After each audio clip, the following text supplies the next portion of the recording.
जय माता दी। मैं हूँ राधिका और आप सभी का आपके अपने YouTube चैनल किटकैट स्टोरीज पर बहुत बहुत स्वागत है। माँ भगवती की कृपा सदा सर्वदा आप सभी पर बनी रहे। मेरा स्वास्थ्य थोड़ा सा ठीक नहीं है, हो सकता है आपको कथा मिलने में थोड़ी सी देरी हो जाए या हो सकता है एक आध दिन कथा ना सुना पाऊँ, तो उसके लिए मुझे क्षमा कीजिएगा। वैसे मेरी पूरी कोशिश रहेगी कि मैं हर दिन आपको नियत समय पर कथाएं सुना सकूँ। रसपान कीजिए आज की कथा का। व्यास जी कहते हैं कि सैनिकों की बात सुनकर महिषासुर के क्रोध की सीमा नहीं रही।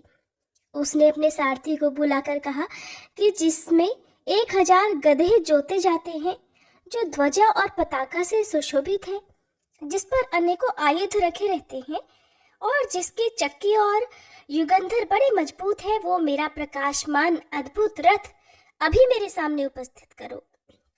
आज्ञा पाते ही सारथी तुरंत रथ लेकर आ गया और बोला, महाराज, मैं खूब सजाकर आपका रथ ले आया हूँ। ये बाहर दरवाजे पर खड़ा हुआ है और ये रथ सभी अस्त्र शस्त्रों से सुसज्जित है। उत्तम चांदनी से उसे छा दिया गया है। इसके बाद रथ आ गया।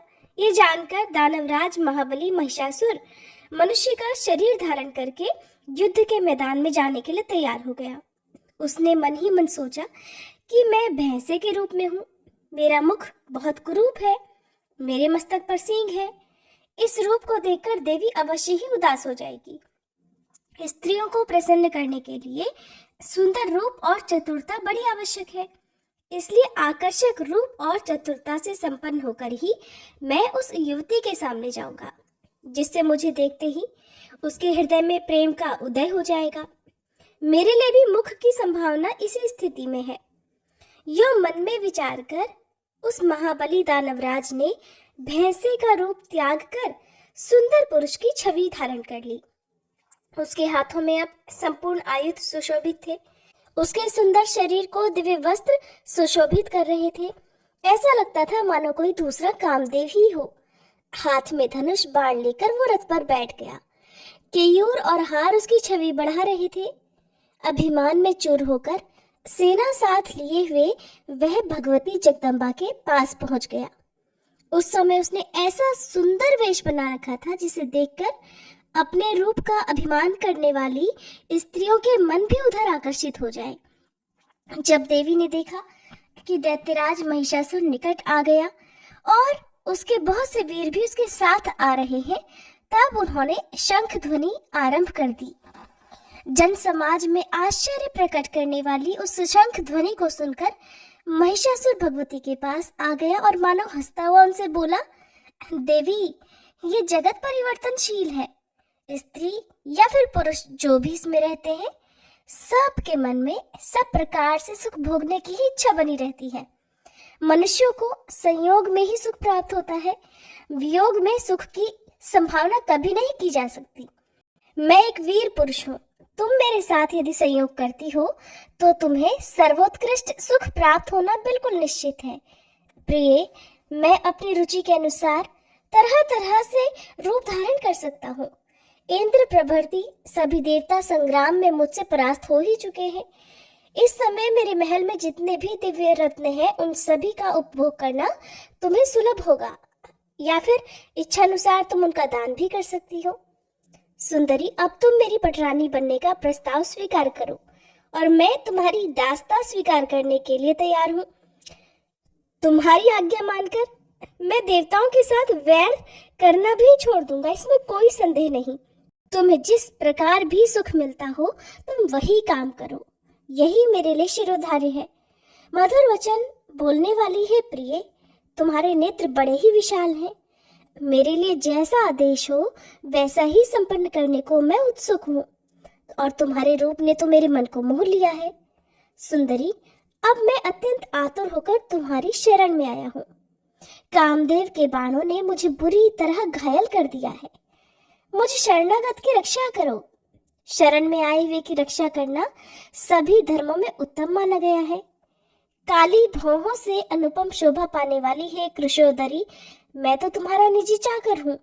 मुझे तुम्हारी चाकरी अर्थात नौकरी करना स्वीकार है। जीवन पर्यंत मैं सत्य वचन का पालन करूंगा, कभी विचलित नहीं होऊंगा। सुंदरी, मैंने तरह तरह के आयुध त्याग दिए हैं। तुम्हारे चरणों में इस समय मेरा मस्तक झुका हुआ है, मुझ पर दया करो। सुंदरी, जन्म से लेकर आज तक मेरे मन में इतनी दीनता कभी नहीं आई थी। ब्रह्मादि अनेक शक्तिशाली पुरुषों से युद्ध होने पर भी मैं दब नहीं सका। केवल तुम्हारे ही सामने मैं अधीनता स्वीकार कर रहा हूँ। ब्रह्मा प्रभृति संपूर्ण देवता युद्ध में मेरे चरित्र से पूर्ण परिचित है। भामिनी, आज वही मैं तुम्हारा सेवक बनकर तुम्हारे सामने उपस्थित हूँ। जरा मेरी ओर देखने की कृपा तो करो। व्यास जी कहते हैं, इस प्रकार महिषासुर अनाप शनाप बक रहा था। अनुपम छवि धारण करने वाली भगवती चंडिका के मुखमंडल पर प्रसन्नता की किरणें चमक उठी। फिर उन्होंने मुस्कुराकर कहना आरंभ कर दिया। देवी ने कहा, परम पुरुष परमात्मा के अलावा अन्य कोई भी पुरुष मेरा अभीष्ट नहीं है, और दैत्य मैं केवल उन्हीं को चाहती हूँ। अखिल जगत की सृष्टि करना मेरा प्रधान कर्तव्य है। वे परम पुरुष संपूर्ण विश्व की आत्मा है। मुझ पर उनकी दृष्टि लगी रहती है क्योंकि मैं उनकी प्रकृति हूँ। मेरा विग्रह कल्याणमय है। उनका सानिध्य पाने से ही मुझ में सदा प्रस्तुत रहने की चेतना आ जाती है, नहीं तो मैं जड़ थी। उनके संयोग का ये प्रभाव है कि मैं सचेतन हो गई हूँ। जिस प्रकार लोहा स्वभावतः जड़ होने पर भी चुंबक का संयोग होते ही उसमें चेतनता आ जाती है। मैं ग्राम में सुख भोगने की कभी इच्छा नहीं करती। अरे मूर्ख, तेरी बुद्धि तो बड़ी खोटी है। इसी से तू स्त्री संबंधी सुख के लिए इतना लालयित है। अरे, पुरुष को बांधने के लिए स्त्री एक सुदृढ़ जंजीर कही जाती है।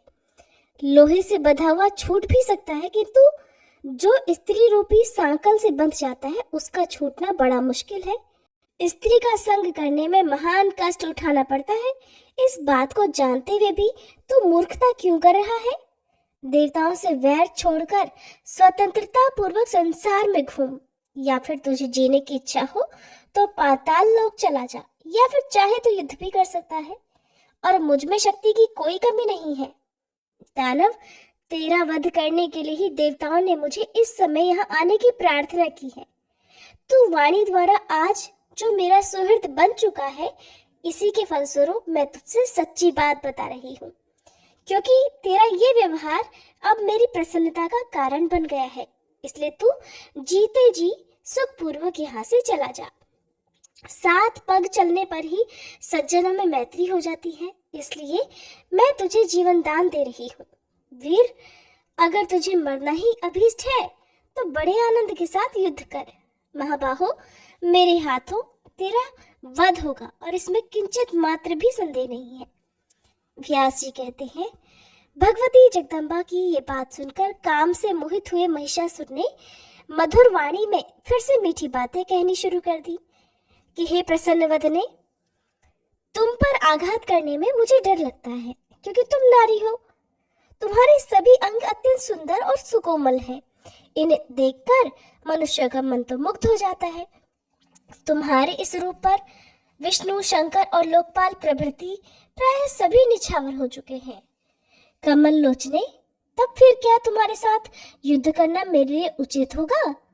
सुंदरी, अगर तुम्हें अच्छा लगे तो मेरी सहधर्मिणी बनकर उपासना में तत्पर हो जाओ, या फिर जहां से आने का कष्ट किया है उसी देश में इच्छा अनुसार वापस जा सकती हो। मैं तुम पर अस्त्र शस्त्र नहीं उठाऊंगा, क्योंकि तुम मेरे साथ मैत्री कर चुकी हो। मैंने हित भरी कल्याण की बातें कही है, इसलिए आनंद पूर्वक चले जाने में ही तुम्हारी भलाई है। ऐसी मृगनयनी स्त्री को मार देने में मेरी बिल्कुल भी शोभा नहीं होगी। स्त्री, बालक या फिर ब्राह्मण की हत्या के लिए प्रायश्चित भी कोई विधान नहीं है। इसलिए वराना ने आज मैं तुम्हें लेकर घर चलने का विचार कर रहा हूँ। अगर मैं तुम्हारे साथ बल प्रयोग करता हूँ तो इससे किसी उत्तम फल की संभावना नहीं दिखती, क्योंकि वैसी स्थिति में भोग सुख का अवसर भला कैसे मिल सकता है? सुकेशी, यही कारण है कि मैं नम्र होकर प्रार्थना पूर्वक तुमसे बातें कर रहा हूँ। प्रिया के मुख कमल से वंचित रहने पर पुरुष के लिए अन्य कोई भी सुख का साधन नहीं है। ऐसे ही पुरुष के बिना स्त्रियों के लिए भी समझना चाहिए। संयोग में ही सुख की अनुभूति होती है। तुम सुंदरी स्त्री हो, संपूर्ण आभूषण तुम्हारी छवि बढ़ा रहे हैं। तुम में चतुरता का अभाव कैसे हो गया, जिसके परिणाम स्वरूप तुम मेरी स्वामिनी बनना अस्वीकार कर रही हो? किसने तुम्हें भोगों से सदा वंचित रहने वाला यह उपदेश दिया है? मधुर बोलने वाली है प्रिय, किसी शत्रु ने तुम्हें ठग लिया है। इसी से संप्रति तुम्हारी ऐसी बुद्धि हो गई है। पता नहीं इस समय मूर्ख कामदेव कहाँ चला गया है, जो अपने सुकोमल 5 बाणों से तुम्हें व्यथित नहीं कर पा रहा। पीछे पछताना पड़ेगा। सुंदरी, तुम्हारी भी मंदोदरी जैसी ही दशा होगी। उसे परम सुंदर अनुकूल नरेश पति रूप में प्राप्त हो रहा था, किंतु उसने उसको अस्वीकार कर दिया।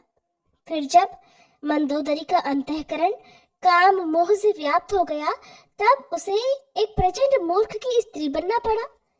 व्यास जी कहते हैं, भगवती जगदम्बा ने महिषासुर की बात सुनकर उससे पूछा कि मंदोदरी नाम वाली वह स्त्री कौन थी? वो कौन राजा था जिसने उसे त्याग दिया, और वह कौन सा मूर्ख राजा था जिसकी फिर वह पत्नी बन गई? उस स्त्री को पुनः किस प्रकार दुख भोगने पड़े, जरा ये कथा विस्तार पूर्वक मुझसे तो कहो। तब महिषासुर कहने लगा कि धरातल पर सिंघल नाम से प्रसिद्ध एक देश है। सघन वृक्ष उसकी शोभा बढ़ा रहे थे। धन और धान्य से उस देश का कोई भी भाग खाली नहीं था। चंद्रसेन नामक राजा की वहां राजधानी थी। वे राजा बड़े धर्मात्मा, न्यायशील और शांत स्वभाव के थे और बड़ी तत्परता से अपनी प्रजा का पालन किया करते थे। सदा सत्य बोलते थे। उनका स्वभाव बड़ा कोमल था। वे शूरवीर थे। उन्हें नीति के सागरोपम शास्त्र को पार करने की उत्कट इच्छा लगी रहती थी। शास्त्र और सभी धर्मों के वे पूर्ण जानकार थे।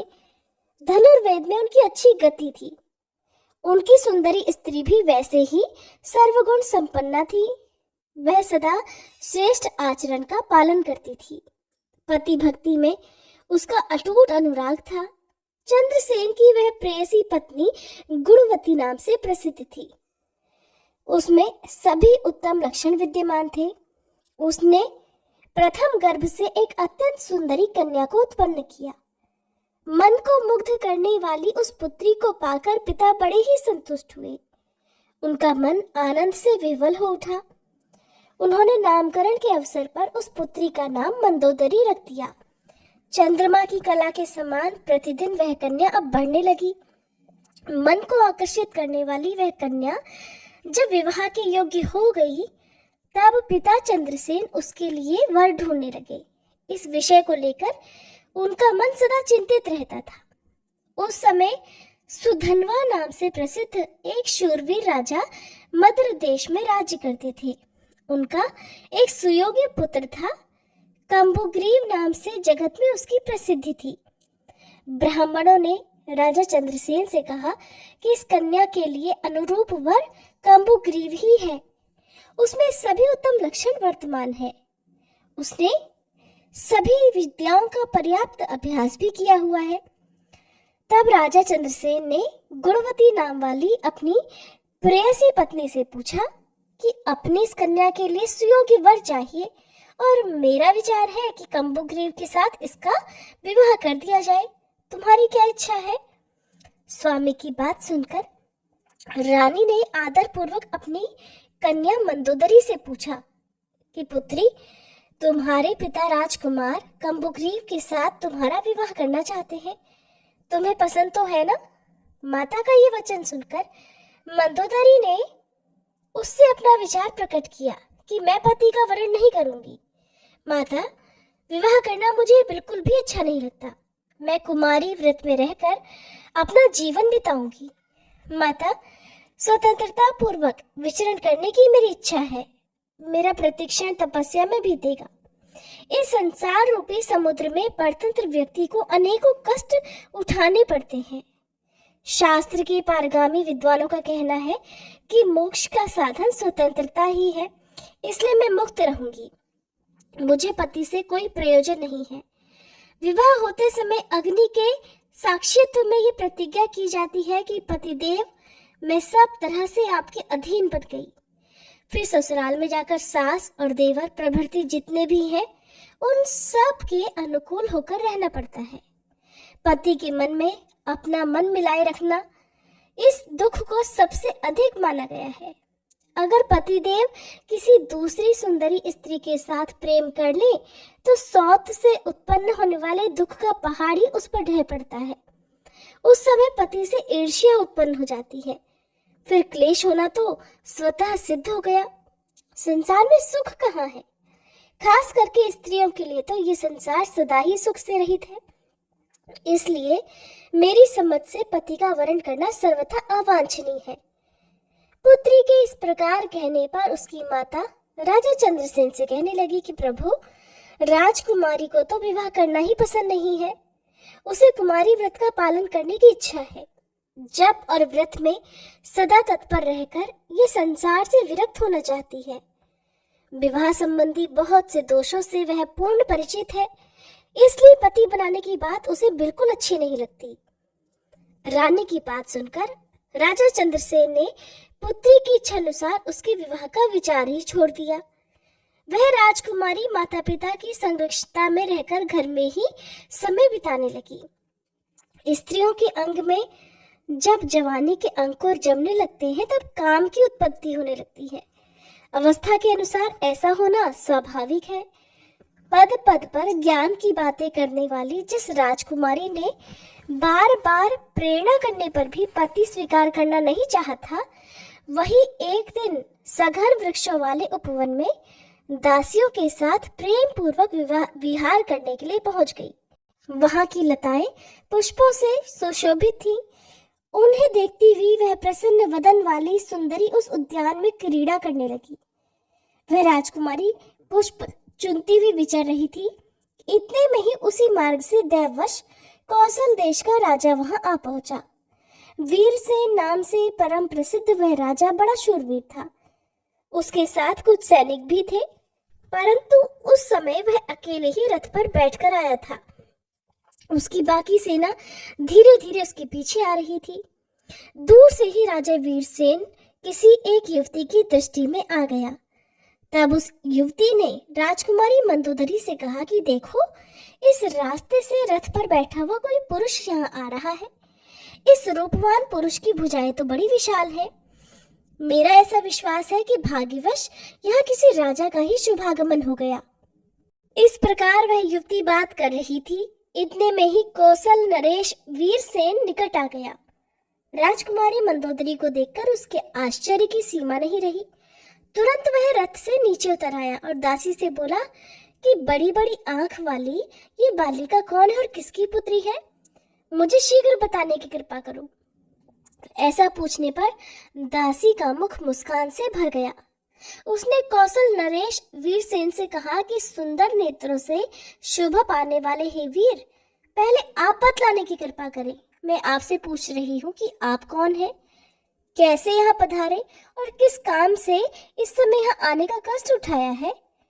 दासी के यूं पूछने पर राजा वीरसेन ने उससे अपना परिचय देना शुरू किया कि इस भूमंडल पर एक परम अद्भुत कौशल नाम का देश है। प्रिय, मैं उस देश का रक्षक हूँ। मेरा नाम वीरसेन है। मेरे पास चतुरंगड़ी सेना है जो इच्छा अनुसार पीछे आ रही है।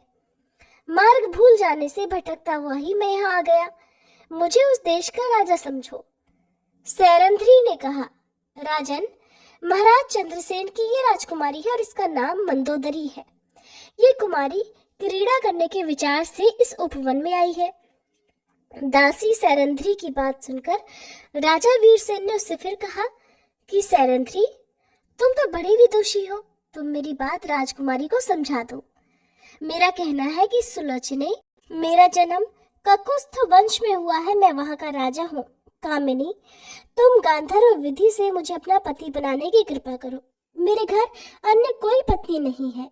मैं तुम राजकुमारी को चाहने लगा हूँ। तुम कुलीन घर की कन्या हो ही। तुम्हारे पिता मेरे साथ विधि पूर्वक तुम्हारा विवाह भी कर सकते हैं। मैं तुम्हारा अनुकूल पति होऊंगा, इसमें कोई संदेह नहीं।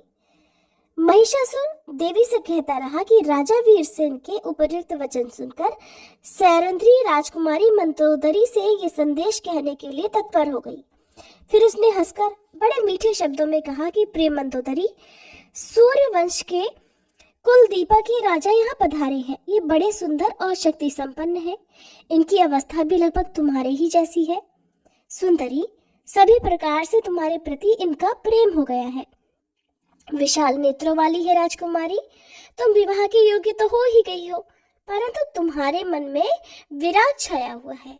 इस बात को जानकर तुम्हारे पिता भी सदा दुखी रहते हैं। राजा ने लंबी सांस लेकर इस विषय में हमसे कहा है कि दासियों, तुम लोग सदा सेवा में संलग्न रहती हो, मेरी इस राजकुमारी को समझाओ। किंतु तुम्हारी हठ धर्मी के कारण हम तुमसे कुछ भी नहीं कह पाती। हम तुम्हें समझा नहीं सकती कि राजकुमारी विवाह कर लो। फिर भी हम तुम्हें ये बता देना चाहती हैं कि स्त्रियों के लिए पति की सेवा ही परम धर्म है। ये मनु का कथन है। पति की सेवा में संलग्न रहने वाली स्त्री स्वर्ग प्राप्त कर सकती है। इसलिए हे विशालाक्षी, तुम विधि पूर्वक विवाह कर लो।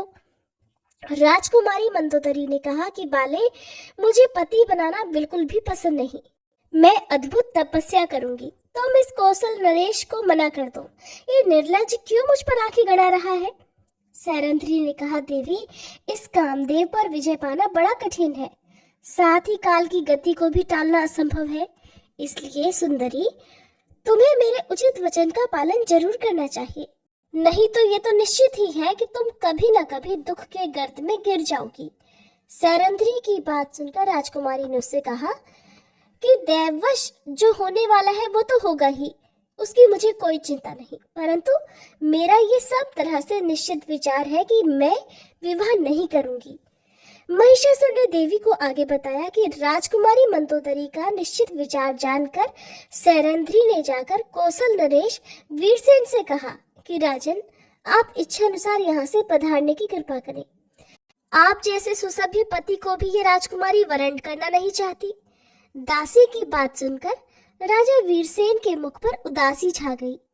अपनी सेना के सहित वे अपने कौशल देश के लिए प्रस्थान कर गए। उनके मन में राजकुमारी के प्रति जो मोह उत्पन्न हुआ था वो भी अब नहीं रहा। देवी को महिषासुर ने इसके आगे का जो भी वृतांत सुनाया, अब आप अगले अध्याय में सुनेंगे। उम्मीद है हर बार की तरह ये कथा आपको पसंद आई होगी। वीडियो अच्छी लगी हो तो प्लीज लाइक जरूर कीजिएगा। तो आइए दोस्तों, अब हम सीता नितनेम की कहानी सुनते हैं, जिसे सीता माता कहती थी और प्रभु श्री राम सुना करते थे। एक दिन श्री राम भगवान को किसी काम के लिए बाहर जाना पड़ा, तो सीता माता कहने लगी कि भगवान, मेरा तो 12 वर्ष का नितनेम है। अब आप बाहर जाएंगे तो मैं अपनी कहानी किसे सुनाऊंगी? तब श्री राम ने कहा कि सीते, आप कुएं की पाल पर जाकर बैठ जाना और वहाँ पर जो भी औरतें पानी भरने आएंगी उन्हें अपनी कहानी सुना दिया करना। सीता माता कुएं की पाल पर जाकर बैठ गई। तभी एक स्त्री आई। उसने रेशम की जड़ी की साड़ी पहन रखी थी और सोने का घड़ा ले रखा था। सीता माता उसे देखकर कहने लगी, बहन, मेरा 12 वर्ष का नितनेम सुन लो।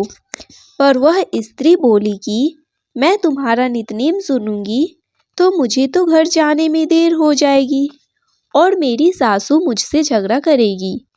इसलिए उसने कहानी नहीं सुनी और अपने घर चली गई। लेकिन उसके घर जाते ही उसकी रेशम जड़ी की साड़ी फट गई। सोने का घड़ा मिट्टी के घड़े में बदल गया।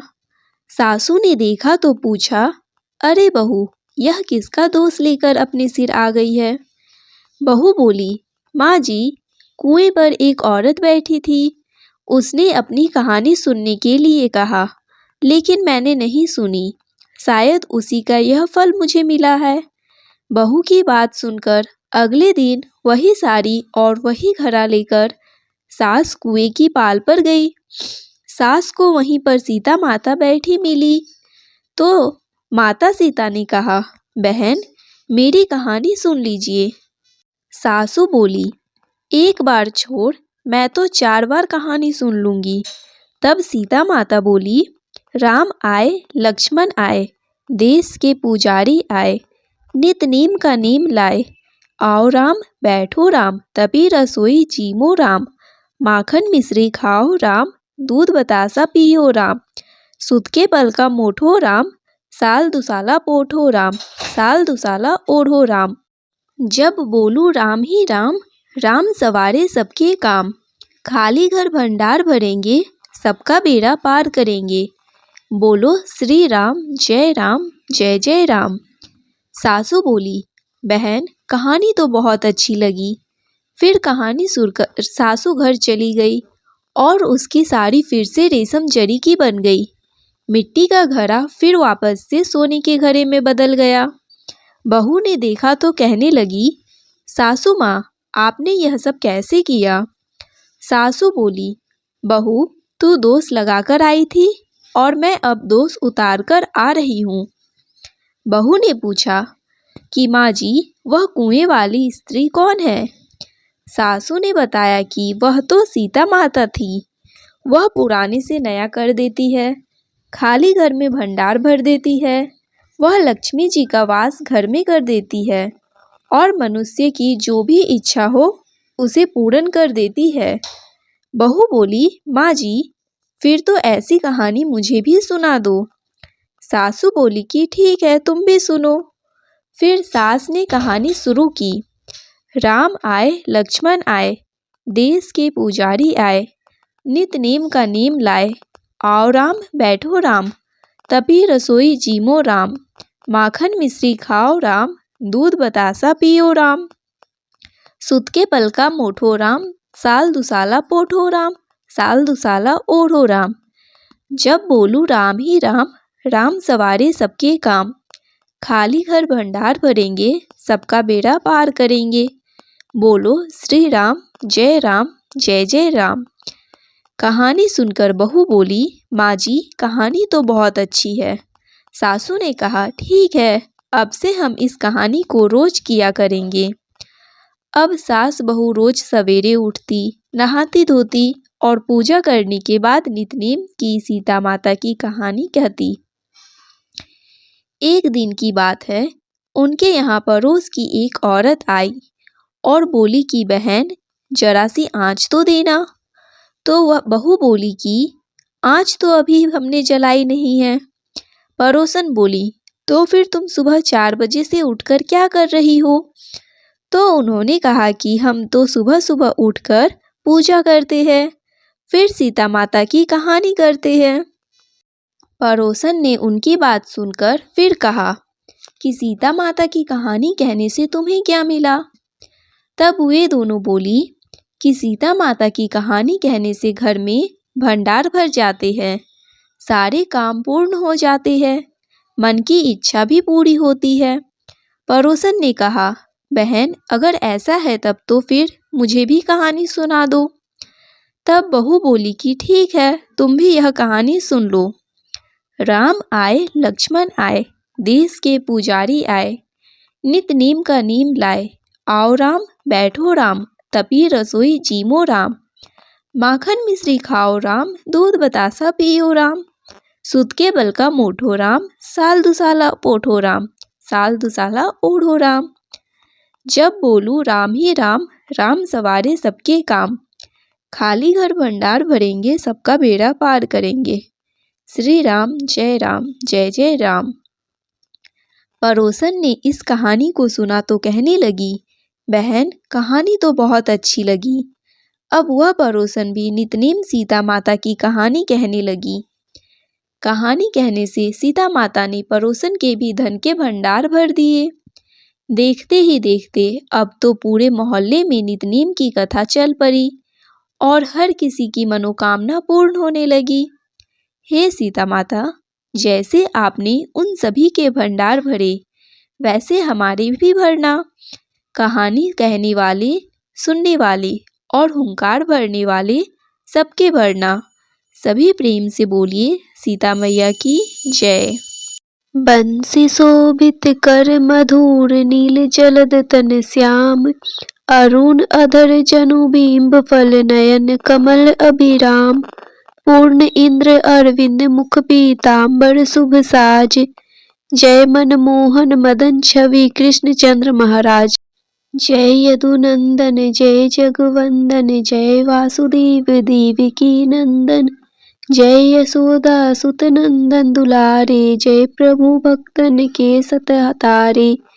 जय नट नागर नागनथैया, कृष्ण कन्हैया धेनु चरैया। पुनि नख पर परुपु गिरिवर धारो, आओ दीनन कष्ट निवारो, आओ दीनन कष्ट निवारो।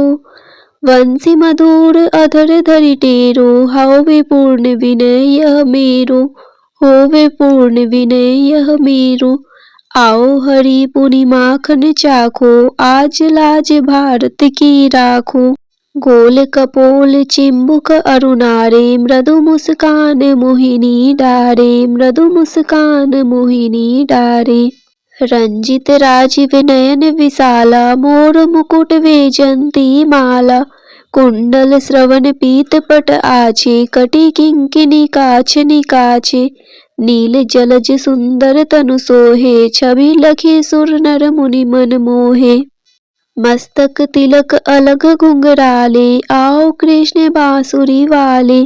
करी पय पान पूत नहीं, तारियो अकबक कागा सुर मारयो। मधुवन जलत अग्नि जब ज्वाला, मैं सीतन लखत नहीं नंदलाला। सूरपति जब ब्रिज चढ़यो रिसाई, मस्वर धार वारी वरसाई। लगत लगत ब्रज चहन बाहायो, गोवर्धन नखधारी बचायो। लखी यशोधरा मन भ्रम अधिकाई, मुख मह चौहद भुवई दिखाई। दुष्ट कंस अति उद्यम मचायो, कोटि कमल जब फूल मंगायो। नाथि कालहिनी तुम तिलीनहा, चरण चिन्ह दे निर्भय किन्हे। करी गोपीन संग रास विलासा, सबकी पूरन करी अभिलाषा। कीतिक महा असुर संहारयो, कंस ही केस पकड़ी दे मारयो। मात पिता की बंदई छुड़ाई, उग्रसेन कह राज दिलाई। वहीं से मृतक छयो सुत लायो, मातु देव की शोक मिटायो। भौमासुर मुर दैत्य संहारी, लाए शत दस सहस कुमारी। दे भीमहि तृण चीर संहारा, जरा सिंधु राक्षस कह मारा। असुर बकासुर आर्दिक मारियो, भक्तन के तब कष्ट निवारियो। दीन सुदामा के दुख डारियो, तंदुल तीन मुठ मुख डारियो। प्रेम के साग विंदुर घर मांगे, दुर्योधन के मेवा त्यागे। लखी प्रेम की महिमा भारी, ऐसे श्याम दिन हितकारी। भारत के पारथ रथ हाके, लिए चक्र कर नहीं बल थाके। निज गीता के ज्ञान सुनाए, भक्तन हृदय सुधा बरसाए। मीरा थी ऐसी मतवाली, विष पी गई बजा कर ताली। रान भेजा सांप पिटारी, सालिग्राम बने बनवारी। निज माया तुम विधि ही दिखायो, उड़ते संयम सकल मिटायो।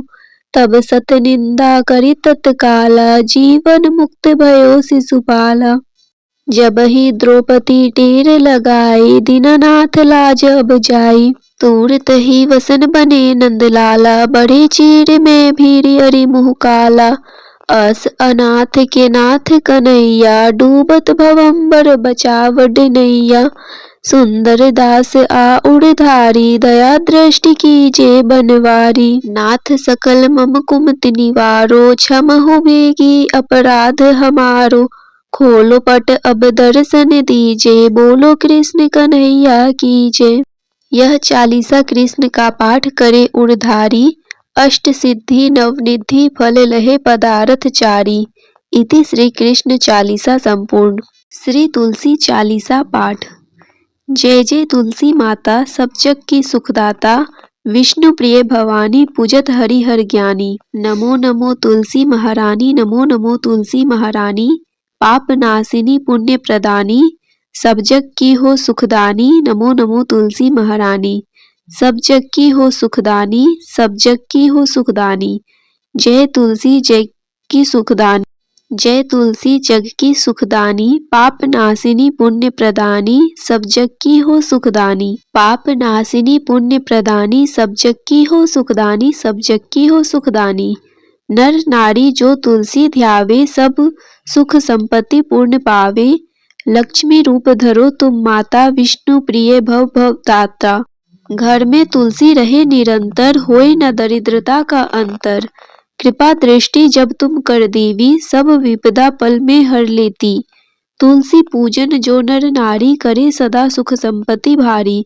कष्ट न आवे रोग न बाधा सदा रहे सुख सौख्य साधा। तुलसी माता की महिमा न्यारी महिमा गावे वेद पुरानी। राम नाम को करे प्रचार भक्तन को दे भव से पार। जो कोई तुलसी चालीसा गावे भक्ति भाव से शीस नवावे। उसके घर सुख शांति आवे कृपा तुम्हारी सदा लहावे। तुलसी माता की सदा करो वंदना शीस नवाए। तुलसी माता की सदा करो वंदना शीस नवाए। कृपा दृष्टि मुझ पर रहे संकट दूर भगाए। कृपा दृष्टि मुझ पर रहे संकट दूर भगाए।